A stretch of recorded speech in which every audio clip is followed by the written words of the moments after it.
2010.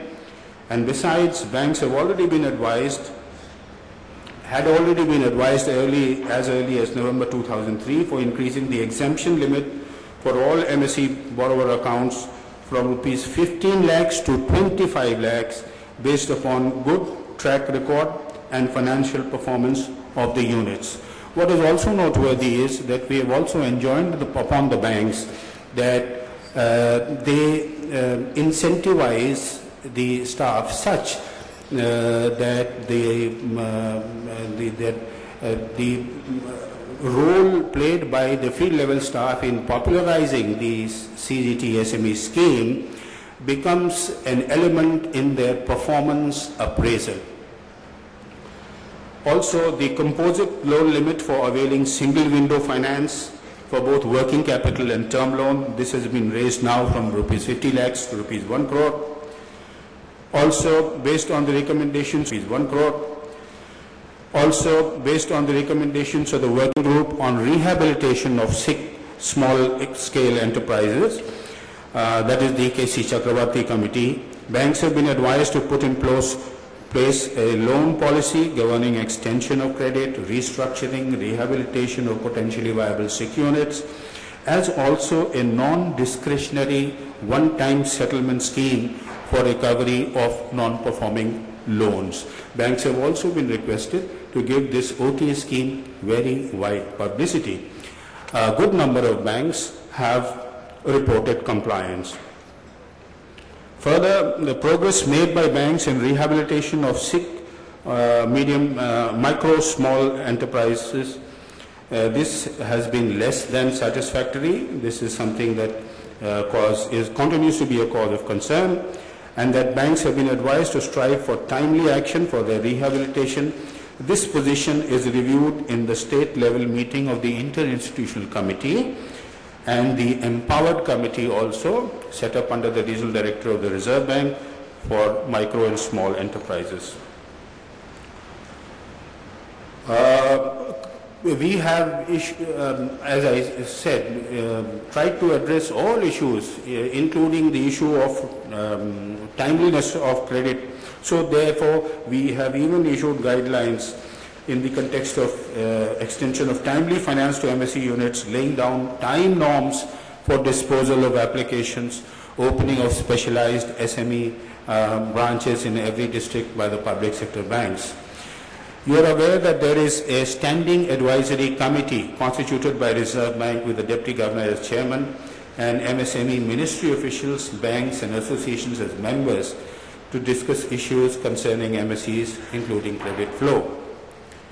I have already told you about the Empowered Committee and also about the SLIC, which is the Institutional Committee for Rehabilitation of Sick Small-Scale Units. And all of these measures, they are against the backdrop of the policy stipulation of classifying bank lending to MSE under priority sector. And in terms of the extent guidelines, banks are requested or required to extend 60% of their advances to MSE sector to the micro subsector. Within the MSE, there is the micro sector. So 60% of the total MSE advances should go to the micro sector. And we have decided that we will obtain full compliance in this regard by March 31, 2013 in a phased manner. This has been mandated. Also, in terms of the Prime Minister's high-level task force, it has also been mandated that banks register a 10% growth in the number of accounts and 20% year-on-year growth in outstanding credit to MSEs. Banks on the whole have responded well. Scheduled commercial banks have achieved more than 20% year-on-year growth in credit outstanding to MSE sector during the last 3 years.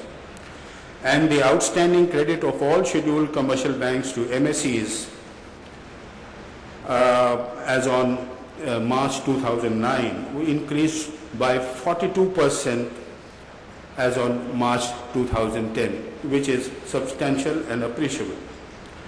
And the outstanding advances of all public sector banks to the micro and small enterprises constitutes a very significant proportion of their adjusted net bank credit. It constitutes about 13.2%. With that, can we say that banks indeed have done a good job? Of course, banks have to be congratulated, and every bank has a success story or the other. But when we look at these three central and critical concerns of adequacy of credit, timeliness of credit, and speed and sensitivity of attending to problems, I am sure that every bank also has certain gaps and has to go back and work on those gaps. This is my experience in convening SLIC and the Empowered Committee for the small and micro enterprises in the state of Maharashtra, for the state of Goa, and quite a few years back in the state of Uttar Pradesh as well. Reserve Bank is fully seized of the matter. We have issued a lot of guidelines, appropriate guidelines. We keep interacting with banks at various levels.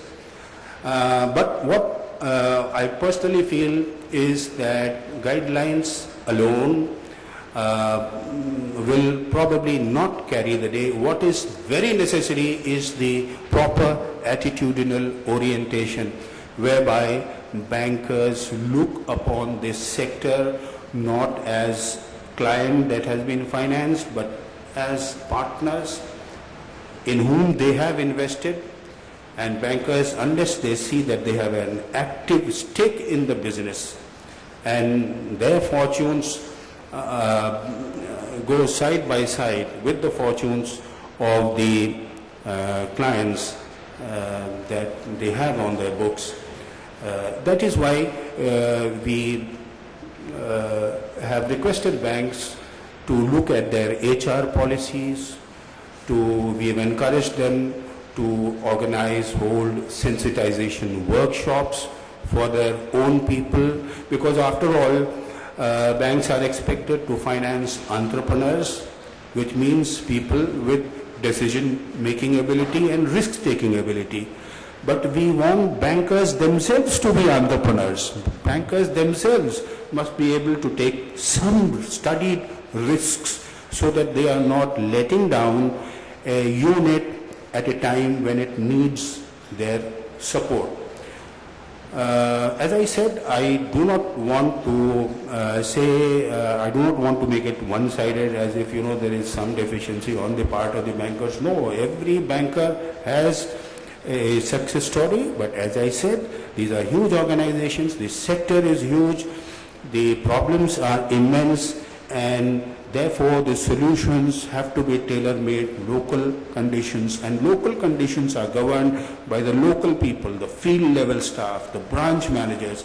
They have to be motivated, they have to be appropriately, attitudinally oriented, they have to be trained, and they have to be sensitive.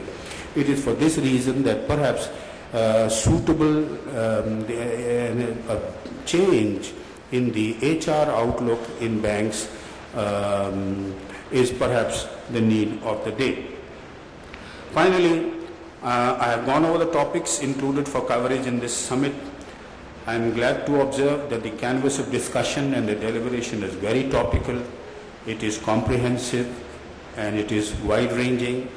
The association, particularly Mr. Salunke, they need to be congratulated for the good job that is being done, sought to be done for this sector. Truly, this summit has been conceived in the spirit of empowering SMEs for global competitiveness. I wish the summit all success. Thank you very much.